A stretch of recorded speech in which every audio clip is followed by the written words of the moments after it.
America और Israel दोनों मिलकर ईरान के टॉप लीडर्स को क्यों मार रहा है? पहले अली खamenei और अब लारी जानी। दोनों टॉप लीडर्स थे, दोनों को खत्म कर दिया। अमेरिका ऐसे ही नहीं किसी देश के ऊपर अटैक करता है। इसके पीछे दो शर्तें होती हैं। पहला, या तो किसी देश ने अमेरिका को परेशान किया हो, किसी तरह से अटैक किया हो। दूसरा, या तो किसी देश ने अटैक किया हो या खनिज पदार्थ को कब्जा करने के लिए अटैक करता है। लेकिन इसमें दोनों कंडीशंस है।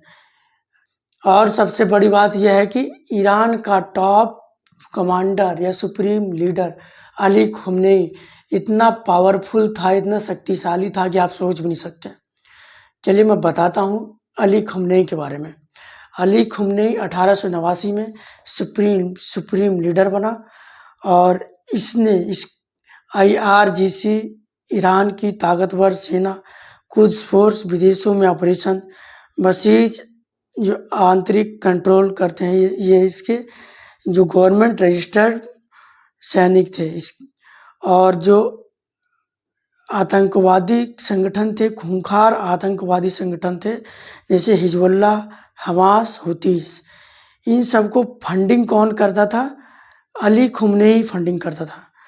ये हिजबुल्लाह, हमास, हुतीस ये बहुत खतरनाक आतंकवादी संगठन है और ये ईरान के द्वारा चलाए जाते हैं और ईरान से बाहर रहकर दूसरे कंट्री को बहुत परेशान करते हैं। अब ये हिजबुल्लाह कहाँ पे पड़ता है? हिजबुल्लाह लेबनान में है और हमास फिलिस्तीन में है और हुतीस यमन में है। अब मैं बताता हूँ हिजबुल्लाह के कितने सैनिक हैं। हिजबुल्लाह के लगभग 1 लाख कमांडोस हैं और हमास के लगभग 40,000 लड़ाके हैं और सबसे ज़्यादा हुतीस के पास लगभग 2 लाख लड़ाके हैं।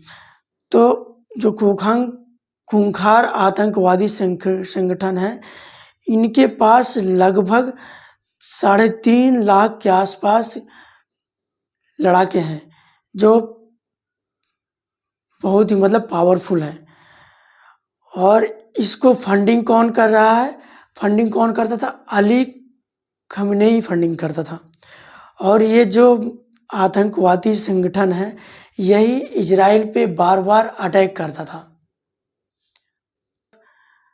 एरिया है, आप देख सकते हैं हिजबुल्लाह, हमास, हुतीस ये किस तरह से ईरान को चारों तरफ से घेरा हुआ है। लेबनान, फिलिस्तीन, यमन, इन सभी जगहों पे ईरान के कमांडर्स हैं, ईरान के लड़ाके हैं और ये चारों तरफ जो कंट्रीज हैं उनको सुरक्षित रखता है। इजराइल हिजबुल्लाह, हमास और हुतीस के लड़ाकों को मार मार के थक चुका था। तब इजराइल ने सोचा अब जो इनके जो टॉप कमांडर हैं, सुप्रीम लीडर हैं, उनको ख़त्म करना पड़ेगा। तभी अमेरिका और इजराइल ने मिलकर दोनों ने साजिश से अली खamenei को मार गिराया। लारी जानी को मारने का क्या मकसद था, अब मैं बताता हूँ। ईरान के बड़े नेता रहे और लारी जानी को मारने का मुख्य मकसद था न्यूक्लियर पावर में इनकी अहम भूमिका रही है। अगर लारी जानी को नहीं मारा जाता तो हो सकता था कि ये जल्द ही न्यूक्लियर पावर सिस्टम बना लेते और ईरान के पास भी परमाणु बम अवेलेबल हो जाता।